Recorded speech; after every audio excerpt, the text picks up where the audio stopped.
still Madeline here. So I think the gist of what's coming up in these episodes is what I've started to call the real housewives of post-viral syndrome.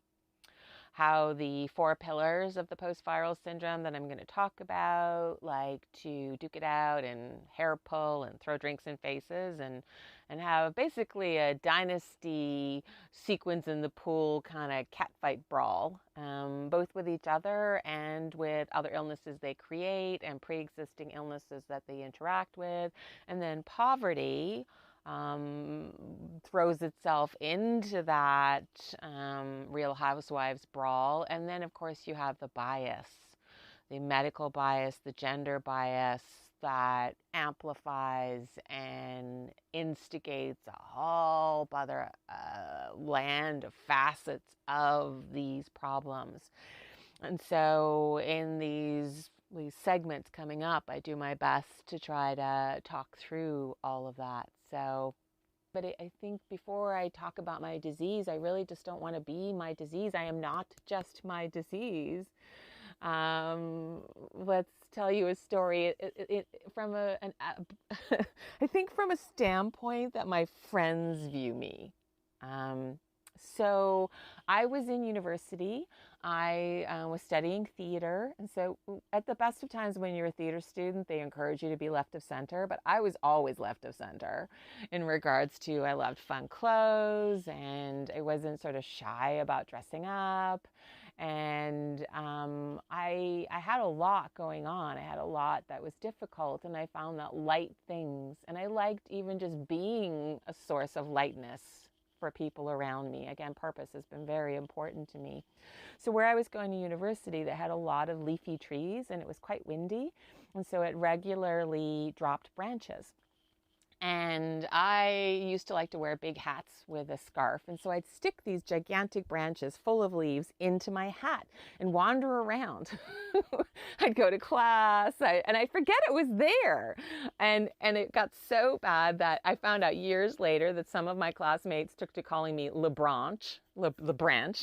And I think the funniest incident that I can recount is I was in Shoppers Drug Mart and looking at like some sort of Tylenol or something. I had a bad headache.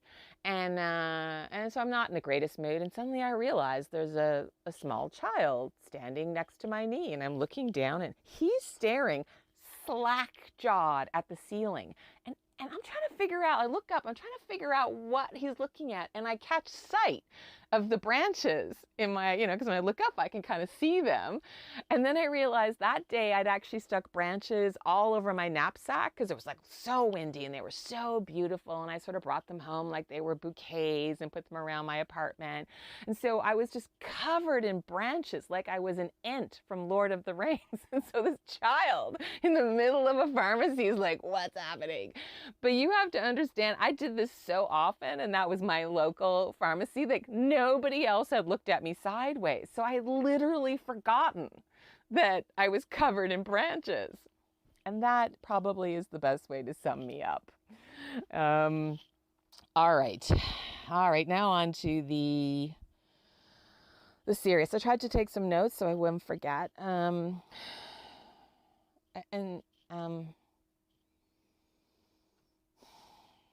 I think it's difficult to really understand the scope of the bias that I've had to deal with over the course of my illness. Between the ages of 12 and 30, I had so many infections due to the immune deficiency, the thought being that the virus had taken away a part of my immune system, and that's what they said when they did some tests, which I can only guess were genetic tests because they said letters and numbers all together like it was a word. They said it was gone. They said they didn't think it was coming back. So I went from having the immune system of a god, I remember a mild chickenpox and a serious flu up until the age of 12, to catching every single solitary thing you could possibly catch and then some. a series of ear infections until my eardrums burst, a series of urinary tract infections until I couldn't pee anymore, series of bronchitis and strep throat until I couldn't speak anymore, colds and flus at the drop of a hat, solidly like in the bad end of things, but usually for like 2.5 weeks. I was having crashes all the time, and the feedback I was getting is like, oh, you're lazy, or oh, just try harder. I mean, not all of it necessarily overt, because at least I had infections to account for some of it. But then I kept pushing. Nobody talked to me about energy envelopes or staying within them. Like, I don't know anything about them. I just felt bad about myself. Like, well, I couldn't, but I did get a degree, which, considering how sick I was, is probably a small miracle. And then I came out to BC here in Canada, British Columbia, and I was about to start my acting career. I had gotten a really bad infection. My acne went systemic. Who knew that was even a thing? And I asked just recently, is that a thing? And he said, well, the acne in your face are a particular kind of acne that a bacteria that only exists there. So if they suddenly found that in the rest of your body, then yeah, your acne went systemic. I was like, okay. But, I had recuperated from that. I was doing some community theater. When you hit a new town, that's kind of what you have to do when you're starting out. You need the agents to get a chance to see you work. So I'd won an award for one play, got nominated for another, had an agent interested. And then during the play I won the award for, I had a fever. I thought, oh, I just have a cold. But it wouldn't go away, and it wouldn't go away, and it wouldn't go away. And finally, I didn't have a GP at the time. Finally, I saw somebody who didn't just give me a bronchodilator, who said, I think you have mono. And I said, I can't have mono. You can only get mono twice. And she said, I don't know what to tell you, but that looks like mono. Sure enough, it was mono again. And they tested me every month for a year. And when it finally came back, and I had like a fever for a year, when it finally came back negative, I thought, well, this is it. I'm going to launch my career. And I just kept getting sick, but sick way worse than I used to get sick. Like colds and flus were lasting like 3 months, 3.5 months. We tried to do flu shots for me, and I got the flu from the flu shot, which is supposed to be impossible. And the first 2 years, the GP had said, well, I think this is just you were already infected and you didn't know. And then the third year, like clockwork, within 24 hours, full-fledged flu. At least it only lasted 2 weeks, but it was such a bad flu that it knocked me over for months. So she finally went, well, no more flu shot for you. I don't understand what's happening, but okay. A couple years after that, clearly I'm deteriorating, I'm getting worse. And I got connected with a naturopath who, because at that time we did have coverage at least for the visit, for 12 visits. And so naturopaths did used to be a part of the system, not the treatments ever. So the things he was suggesting, I couldn't afford at like over $1,000 less than a healthy person's minimum wage. There's no way I could afford those things. So he put me on some intravenous treatments, and I'm going to talk about my treatments with the codicil of what works for me will not work for everybody. The mitochondrial system, the energy production system breaks in a million different ways, is complicated, especially when you have post-viral syndromes, by the other pillars that tend to be part of that. You can have ME on its own, but ME tends to pair up with fibro, especially when you're post-viral. So I ain't saying this is some magic cure, and it isn't a magic cure, but it did support my body a little more. I developed a 5-hour energy envelope, like a healthy person's 5 hours, which was amazing. I was about to launch, they had this self-employment for persons with disabilities program, so I did that. And I thought, well, this is how I pay for this, because I'm hemorrhaging into debt, and I'm hemorrhaging into debt. And then they stopped even paying for the visits, and that naturopath didn't want to see me anymore, and I didn't know what to do. And between the jigs and the reels, he kind of pushed me over onto an intern he had who became part of the practice. And that person said, I'm going to go out in private practice. I'll keep everything the same as you're doing here. Would you like to come with me? And I thought, okay, I guess. And unfortunately, that's not how it played out. At first, the price of the intravenous more than doubled, and then he stopped doing it altogether. But because there was no coverage for even visits, there's no other naturopath that would want to see me, and the previous naturopath wouldn't return my calls. And so I was just out in the cold. So the business never got up off the ground, and I just started to deteriorate. From the time I stopped doing the intravenous, from the beginning of my illness to when I stopped doing the intravenous, I probably had about 9 or 10 health obstacles, health illnesses of various sort of little dog, big dog, kind of sizes. From that point until now, I now have 25. And they're bigger, and they interact with each other, and they amplify each other in a host of ways. And I can talk about that in more detail in case it's helpful for anybody. But I just started to Sherlock. I thought, is there a way for me to do what the intravenous was doing in a different way? I didn't really understand what it was doing.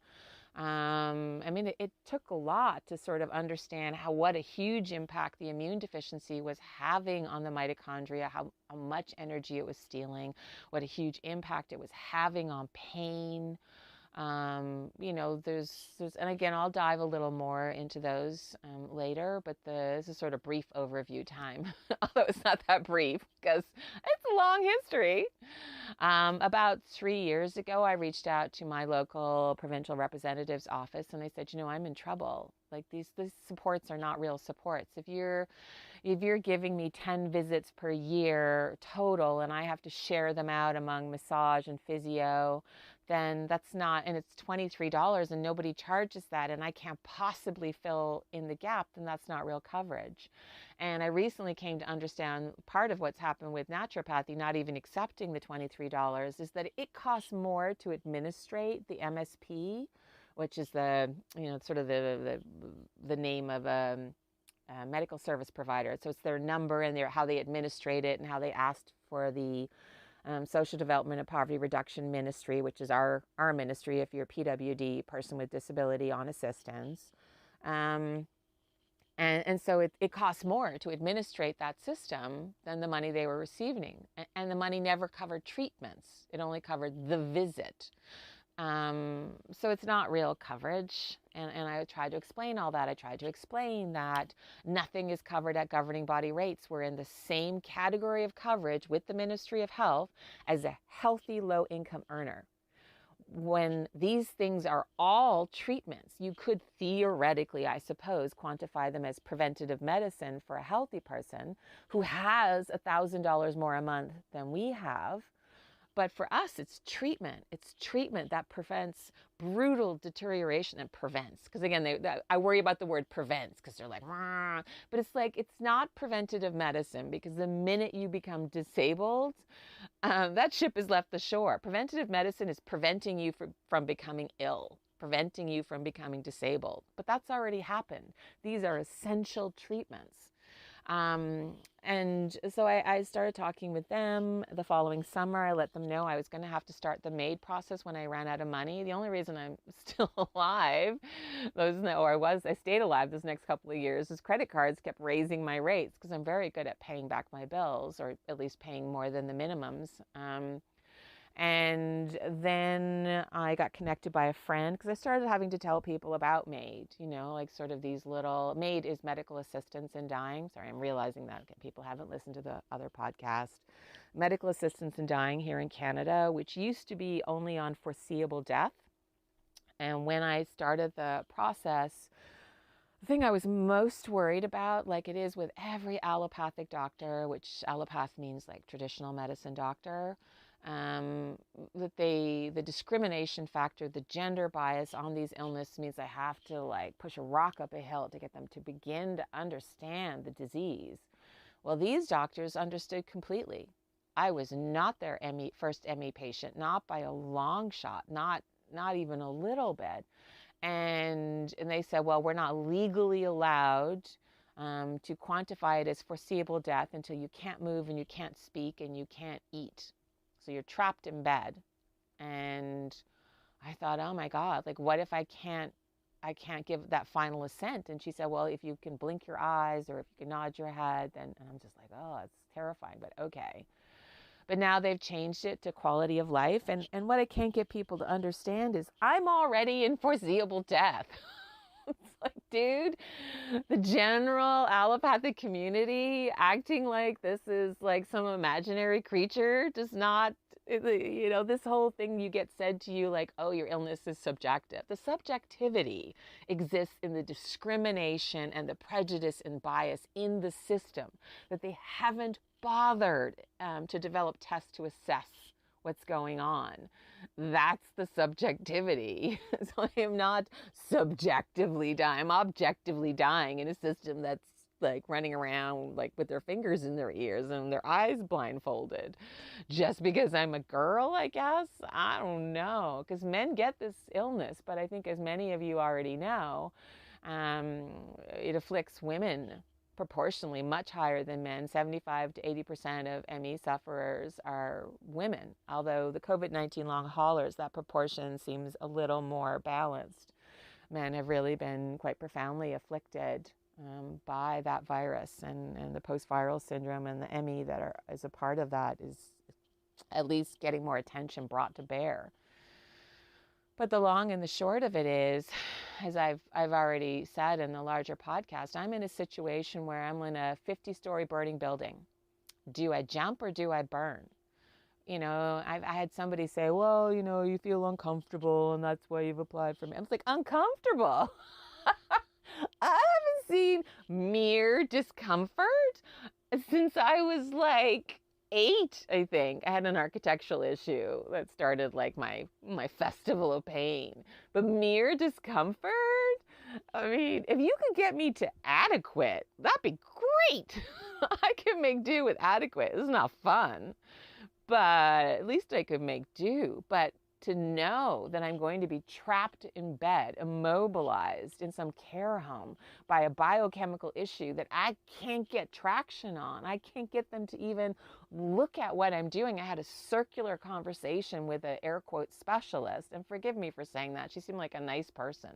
But when you won't even look at what the naturopaths are doing, when they generally view it like the naturopaths are off in the woods shaking tambourines, when they are legally allowed to practice as GPs, when their education contains allopathic medicine, it's very biochemical oriented. I mean, hell, even if they thought they were shaking tambourines in the woods, wouldn't you want to know what they were doing? And no, she didn't want to know.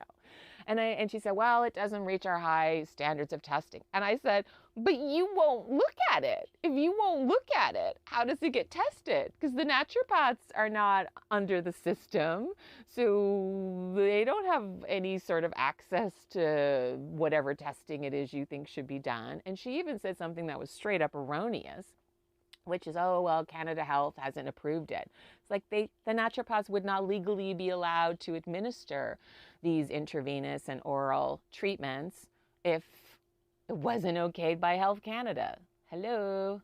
So this is what I'm dealing with. Not like, about a month and a half ago, I've been sent to a rheumatologist who self-professed to deal with, again, they call it CFS, my least favorite moniker for it, and fibro. And when I tried to explain the situation I was in and the dire nature of what I was heading for when I ran out of money, he couldn't get off the phone fast enough. He could not get off the phone fast enough. And I just thought, what the heck? Like, here I am with a GoFundMe begging for my life on the internet, hemorrhaging into just the most atrocious. By the end of it all, it's now going to be about $40,000 of debt in a country where we're supposed to have universal health care, but not if you have post-viral syndrome, not if you have ME, fibro, multiple chemical sensitivities and immune deficiencies, not if you're PWD, which stands for person with disability on assistance, not if you're poor. And what I keep telling everyone, in my country, it's not okay to kidnap me and lock me in a small box and point a gun at me. But this is okay because this is the equivalency that I'm dealing with. That every single one of my illnesses costs money. It costs more for me to exist than a healthy person. And the state I'm in right now, it costs dramatically more to pull me back from it than if you had just funded what I found 20 years ago, which was like, I don't know, something like a 16th of what it is now. But what I need now for every single solitary thing I need, from what's been actually prescribed at a hospital here, which is housekeeping and pre-made meals, like you need to take every bit of energy off the table, to supplements that they have. I mean, they actually have a naturopath on staff, at least when I went through they did, and they do recommend a host of supplements, and keeping in mind that their system seems to be built for mild, maybe mild, moderate ME. So these are sort of minimal amounts that would, and the looks of it, would probably be about $200 to $400 a month, but there's no coverage for that. There's no nothing for that. So you're making suggestions I can't possibly fulfill, and you're not communicating with the government that this is critical. So now I live more in the land of, and here in Canada, most people don't know the price tag on something like chemotherapy, but it lives more in the land of what chemotherapy would cost per year. And the more I deteriorate, the more expensive that becomes. The more I have to do treatments, the more, and I'll talk a little bit more about my my deterioration, but I'm running out of brain power, and I'm not even sure if this is cogent or not, but so I will talk to you in the next chunk.